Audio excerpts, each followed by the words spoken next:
ॐ मित्राय नमः।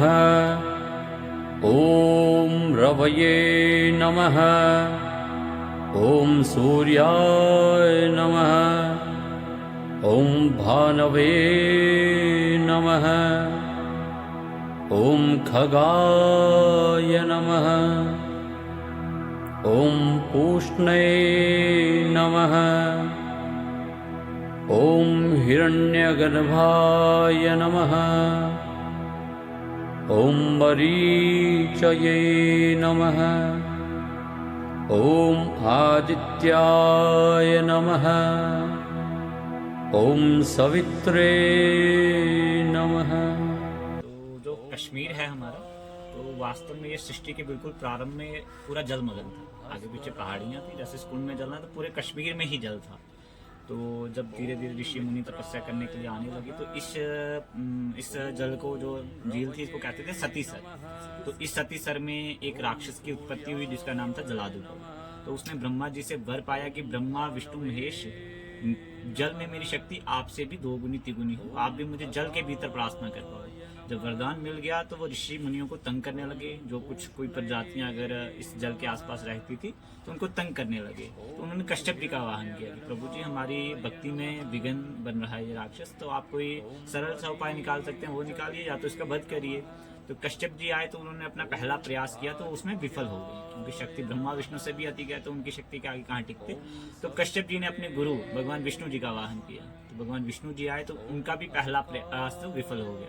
फिर भगवान जी ने अपनी योग माया से देखा कि ये तो ब्रह्मा जी के वर के कारण हमारी शक्तियां विफल हो रही हैं। तो उन्होंने बैठ के सलाह विचार किया कि अब इसको कैसे टैकल किया जाए।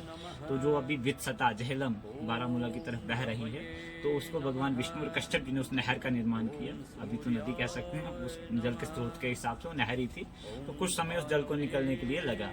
तो जब जल बाहर निकला तो जलादु बब को चिंता पड़ गई कि पानी के भीतर ही प्राण है, पानी तो समाप्त हो रहा है।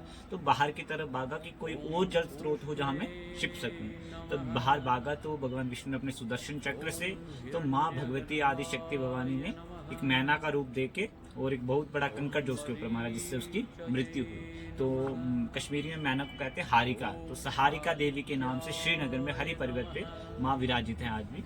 तो भगवान विष्णु ने कश्यप जी को ये टाइटल दिया कि कश्यप जी, पहला प्रयास आपने किया है, तो अब जल तो बाहर निकल गया, इस जमीन जो बाहर आई है इसके राजा आप हुए, ये जमीन आज से आपके नाम। तो उनके शिष्य हैं, तो उन्होंने उनको आज्ञा करी कि अब आप गृहस्थ आश्रम में प्रवेश करिए, विवाह इत्यादि करिए। तो कश्यप जी ने दक्ष प्रजापति की 13 पुत्रियों से विवाह किया, जिनमें आदिति, दिति, विंता, कद्रु 4 प्रमुख कही गई हैं, और आगे फिर और आ जाती हैं।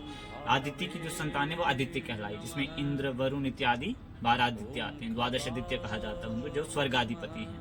उसके बाद दिति के आगे हिरण्यक, कश्यप और होलिका, ये 3 इनके संतानें हुई।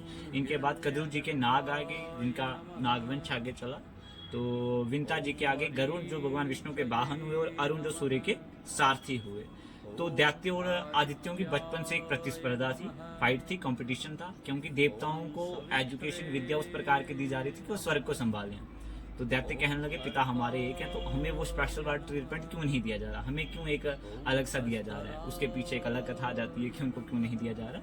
तो माता अदिति बड़ी चिंतित हो गई, देवताओं की माता, कि अभी तो प्रारंभ है सृष्टि का, बहुत से काल, बहुत से कल्प बीतेंगे, अगर इस प्रकार ये लड़ते रहे तो इनका जो अपना अपना कर्तव्य है वो निर्वाह नहीं कर पाएंगे अच्छे से। तो माँ आदिति ने भगवान सूर्य की भक्ति करी। सूर्य को साक्षात नारायण कहा जाता है, कि क्योंकि जीवन की कल्पना ही सूर्य के बाद है।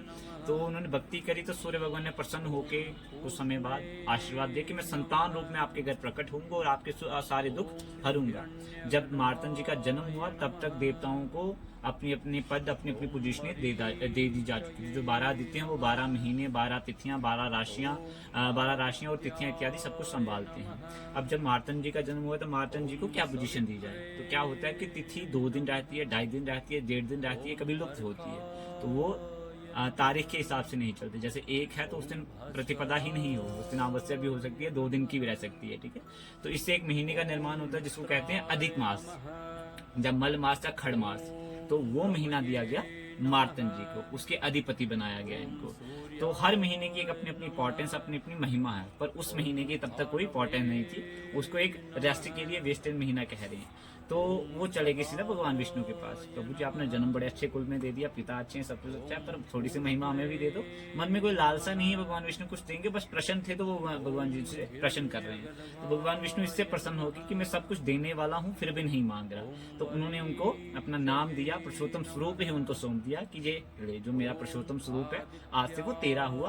और उस महीने का नाम इस प्रकार पड़ा पुरुषोत्तम मास। और 12 महीनों में अधिक पूजा जाने वाला बता। कहते हैं कि 12 महीनों में प्रतिदिन दान करो और पुरुषोत्तम मास के एक दिन कर लो, बराबर का दान का फल मिलता है आपको। और उसी से इस तीर्थ की महिमा हुई। भगवान ने कहा जो आपका जन्म स्थान वो सृष्टि का पहला तीर्थ कहलाएगा। यहाँ पे श्राद्ध और पिंडदान की विशेष महिमा भगवान विष्णु द्वारा दी गई। ये बिमल कुंड है, नेक्स्ट कमल कुंड है। बिमल नाग और कमल नाग, इनका स्नेह बड़ा था मार्तन जी के साथ, तो ये यहीं स्थित हो गए। तो भगवान ने कहा जो बिमल नाग और कमल नाग है, इसमें मत्स्य रूप में मैं विष्णु और पितृगण आपके साथ विराजित रहेंगे। ॐ खगाय नमः।